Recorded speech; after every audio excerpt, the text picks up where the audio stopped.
Yeah, my name is Trent Mohlenbrock. Well, you guys knew me as Changing Seasons Landscape Center, a business that my wife and I owned for 29 years in Marion. Now I'm with Local Plant Pro. It's a business that I started, landscape design and consulting. So today in the Union Street sessions, I thought it would be neat if I talked about questions that a landscaper would ask when they came to your house, and then tell you why they asked that question to make you feel more comfortable with that situation. So the first question is, how long have you lived in the area? And the reason they would ask that, or I would ask that question, is to see if you knew the kind of weather we have in this area, if you know what kind of soil you have in this area, so I can get an idea of, do you know what you're kind of getting into? The next question is, how long have you lived in the home? And this question is asked to find out if you know where property lines are, if there's any kind of drainage issues, what your neighbors are like, if you're going to want to block them out or not block them out. So that's kind of why we asked that question.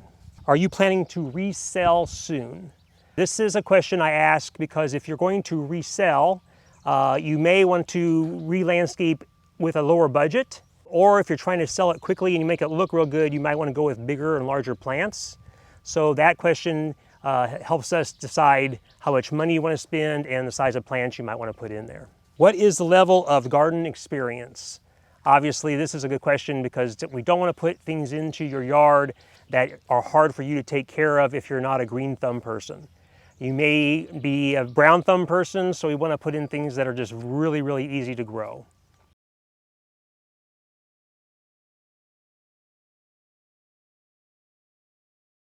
All right, now we're in a new location. So the next question I have is, will there be children using the landscape area? The reason we ask this question for two reasons. One is to see if there are plants that are poisonous to children. We don't want to use those if there's going to be children in the area.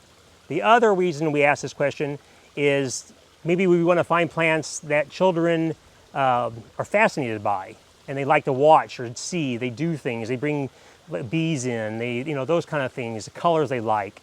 Just fun plants for the kids to play with, even maybe some vegetable gardening and that kind of thing. Do you have pets?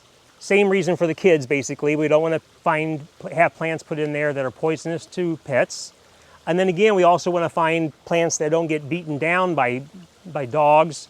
And first, like if you have male dogs, if we put boxwoods in, a boxwood is an evergreen plant, male dogs are attracted to that plant and they'll kill that plant off. So those are kind of some things we need to know if you have pets, what we can plant to make that work. Do you entertain often? And if you do, how many people do you have on average? So this is kind of setting up we call hardscaping. Hardscaping is elements other than the plants. So patios, retaining walls, walkways. So we're asking this question, how often you entertain, to see this might be your main focus. If you're entertaining a lot, then we need to get a patio put in. We need to put a fire pit in. And then we want to know how many average people come over to your house. We want to know that because we want to know how big an area we need to make. So how many seats we need to have. Sometimes we use boulders in a landscape to sit on. So we would have more boulders in that area for that person. So that's why we ask that question about how often do you entertain and how many people come over. Please tell us what elements of existing landscape you like and what you would like to keep. So we get this a lot when we go to a person's house. There are some things that a customer would not want anymore. They're just tired of it, it's not working for them. But there are areas that they want to keep. Maybe a favorite tree, maybe there's a view that they want to see. Maybe it's a view out their window from the inside of the house. So this is something that a lot of people don't think about, but the view is not only being outside, but it's also being inside. So sometimes we as designers, we like to come into your house and look out the windows to see what you're seeing so that we can make that look beautiful for you. So there may be some things that you want to keep because you like to look out that window and you like to see that one thing. We need to know that so that we don't design it out and it gets ripped out when the guys come over and do some landscaping at your house. Please list any current problems in the landscape. So there are some issues, sometimes we don't know they're there, but you might know. So for instance, poor drainage or a place where the water comes through real fast in a hard rain. We can't see that if it's a beautiful day, so you need to let us know if you notice those things so we know how to take care of that. An area might hold water, but when we're there it's dry. We wouldn't know that, so we need to know that it holds water so that that can be worked on when you hire a landscape company to come and take care of the landscape.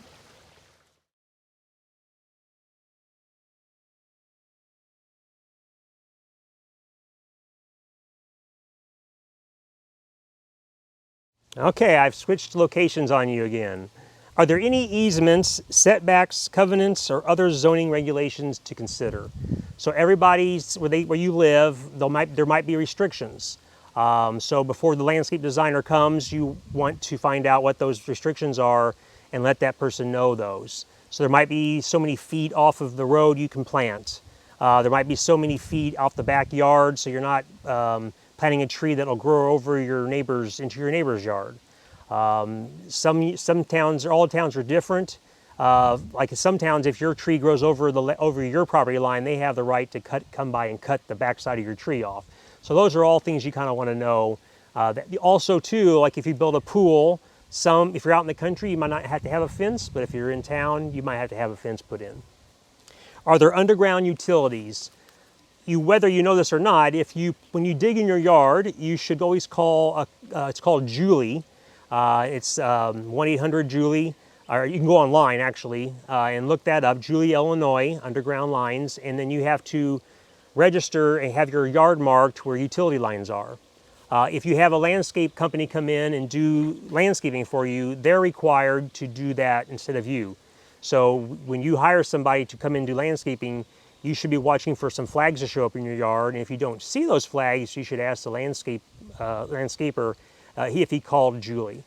For the designing part of this, we want to know where things are because we don't want to design something right over a line and say, oh, now we can't put your patio there because you have a gas line running through there. Or if you do have a gas line running through there, we need to know how to work around that. So that's why we would ask those questions. What hardscape features do you want to see in your new landscape area? And I just kind of briefly mentioned those before, but hardscapes could be a patio like the one I'm on, a nice patio, or it could be a swimming pool is actually a hardscape. It could be retaining walls if you have a slope issue. It could be a brick sidewalk, fire pits, pizza ovens, outdoor fireplaces. These are all hardscapes. So probably what you should do is kind of look in magazines and kind of get an idea of what you'd like to see. And then hopefully, if you're not good at maybe flow and how you want things to like lay out, like the sidewalk, a landscape designer like myself could help you with that. What type of materials do you want to use? So here we have different elements of the landscape. In the beds, landscape beds, do you want mulch? Do you want rock? Do you want black mulch, red mulch? What kind of rock do you want? What color of rock do you want?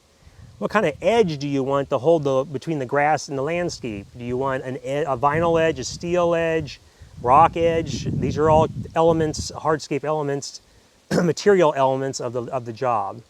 Do you want a brick patio? Do you want a sandstone or flagstone patio? What are the pluses and minuses of a flagstone versus a brick paver patio?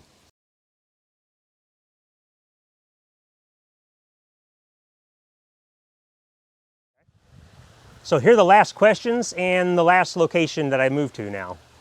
So what are your favorite plants and colors? So spend some time before the designer comes and think about that. Think about the colors you like or the colors you don't like. Think about your favorite plants. Maybe you know some that you remember as a child, that your parents had, your mom had. Let that designer know that, because if you don't tell them that, then they may not show up in your landscape. So think about those kind of things. What might prevent you from doing this project? Is there a time constraint? Is there a budget? You're waiting on certain other people to get certain things done? These are the kind of things you need to tell the designer. And even though that it may be far off, this project, and you're not sure exactly when it is, getting the design done is a good part, because that design will help you then budget other things around that project. What are the priorities of the areas? So let's say you're going to landscape the whole house. That's what you want to do. But you have a budget as well. So we want to know what are your priority areas so that you can focus on that area first for your budget, but design the whole thing. And then the design can be broken down into stages. So you can have all these phases. So this year we're going to do the front, and then we have the back and the side, but you have the whole design, the whole budget, and then you can break that down for your landscaper to know where you want to start. Do you have a budget? A lot of people are kind of scared to answer that question, for a designer or even for a landscape company. But we really need to know that, because we don't want to go in there with real expensive plants. We don't want to go in there with giant plants, or we don't want to go in there with very small plants when you could have spent more money. So having some kind of guideline there really helps the designer as well as the landscape company. And the last question I have, do you have pictures of things you have seen that you like? So what I really like when I go to a home is sometimes they've done their homework and they come out excited and they bring me pictures.